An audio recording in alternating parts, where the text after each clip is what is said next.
Halo semuanya, perkenalkan nama saya Livia Firdausi dari jurusan Accounting di 3S1 Business Online Learning University Jakarta.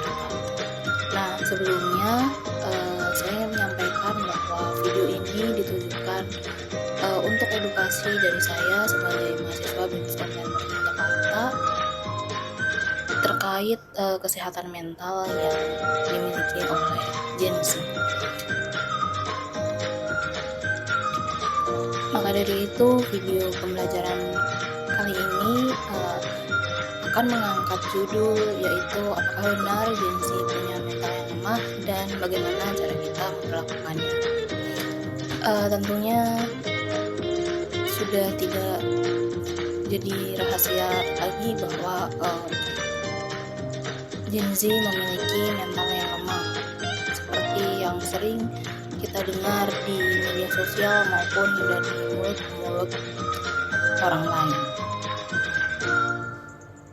Maka dari itu, mari kita simak videonya dan mari kita memahami bagaimana sebenarnya cara untuk memperlakukan Gen Z yang memiliki mental issue.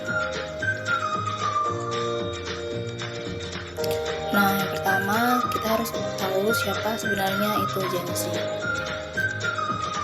Gen Z ini adalah mereka generasi yang lahir di antara tahun 1997 hingga tahun 2012. Mereka ini dikenal sebagai generasi yang sangat melek dengan teknologi, terbuka dalam menyuarakan isu kesehatan mental, dan tumbuh di tengah dunia yang penuh krisis dan perubahan cepat.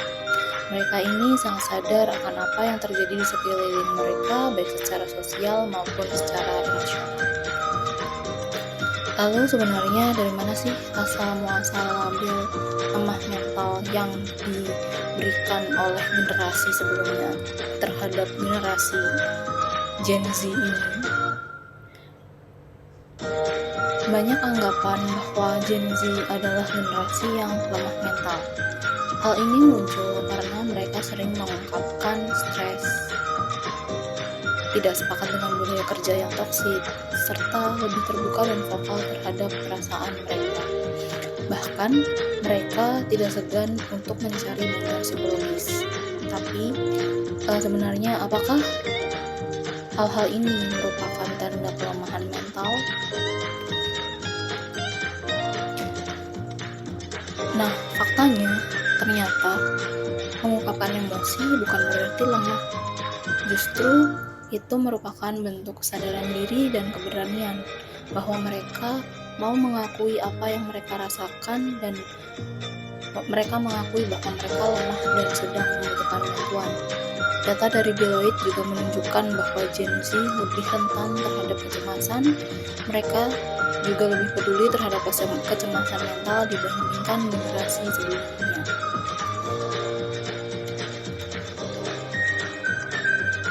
Lalu, tantangan apa saja sih yang sebenarnya dihadapi oleh Gen Z ini?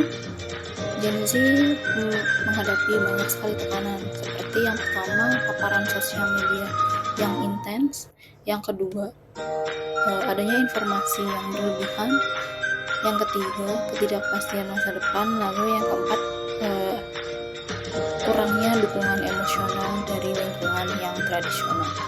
Nah, hal-hal inilah yang sering memicu mereka memiliki gangguan mental dalam keseharian mereka. Lalu, apakah benar bahwa mereka itu lemah? Jawabannya adalah tidak. Gen Z bukanlah generasi yang lemah. Mereka hanya berbeda cara pandang dengan generasi-generasi sebelumnya. Yang sebenarnya mereka butuhkan adalah pemahaman, bukan penghakiman. Nah, mereka juga tidak mengejar uang atau jabatan, tetapi mereka hanya ingin mencari makna dan keseimbangan hidup.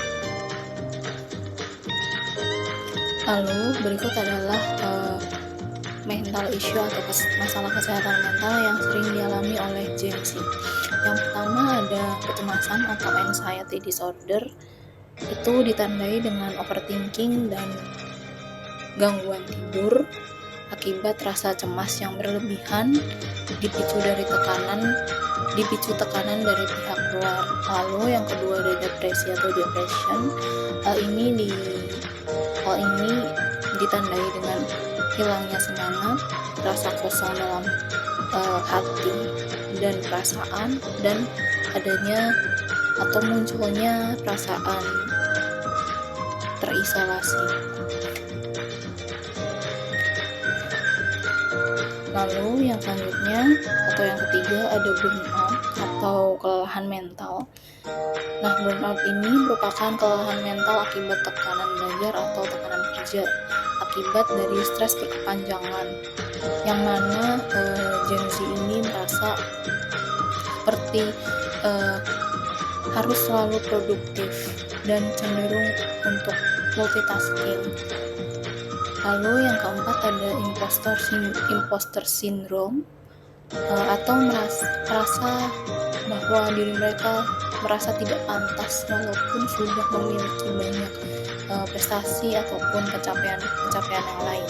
Hal ini terjadi mungkin karena mereka bekerja atau belajar di lingkungan yang sangat kompetitif sehingga merasa bahwa pencapaian mereka tidak ada apa-apanya dibandingkan dengan pencapaian orang lain yang ada di sekitar lingkungan mereka. Lalu yang kelima ada FOMO, yang sering sekali kita dengar, yang mana FOMO ini kependekan dari fear of missing out, atau perasaan takut merasa tertinggal dari orang lain karena banyaknya pengaruh sosial media yang mereka konsumsi. Nah, hal ini bisa menimbulkan stres sosial atau kecemasan.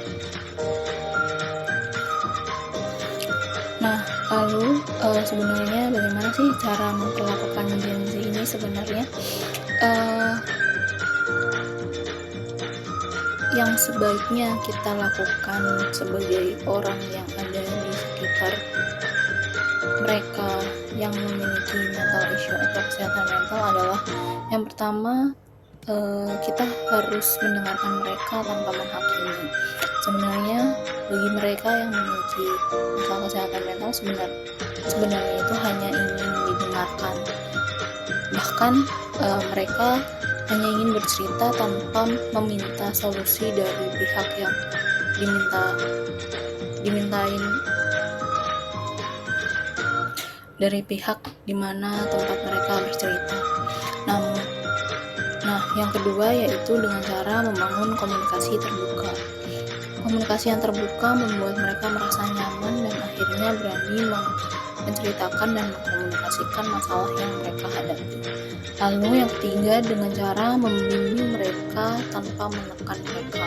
Adanya tekanan justru bukan membuat mereka merasa nyaman dan aman, justru membuat mereka merasa takut dan semakin menambah trigger-trigger atau hal-hal yang membuat mereka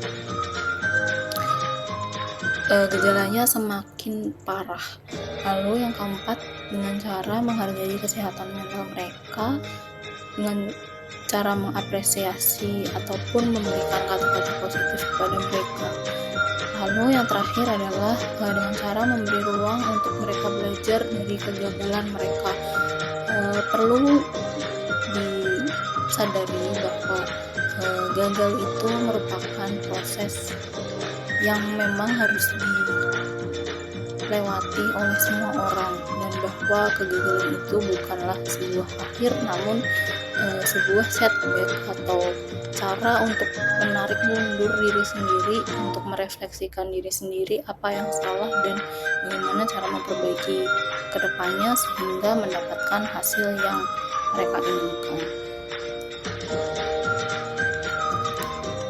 Nah, lalu yang terakhir adalah kesimpulannya, Gen Z ini bukanlah generasi yang lemah, namun mereka justru adaptif dengan cara yang berbeda, yang tentunya berbeda dengan generasi-generasi sebelumnya ataupun mungkin dengan generasi selanjutnya. Dengan pendekatan yang manusiawi dan penuh empati, mereka bisa tumbuh menjadi generasi yang kuat, sadar, dan peduli. Nah, semua itu tergantung pada bagaimana cara kita sebagai orang yang berada di sekitar mereka dalam memperlakukan mereka. Terima kasih banyak atas perhatian dan waktunya. Semoga video pembelajaran ini dapat membuka perspektif baru dan mendorong kita semua untuk lebih bijak dalam menghadapi dan melindungi generasi masa depan. Terima kasih.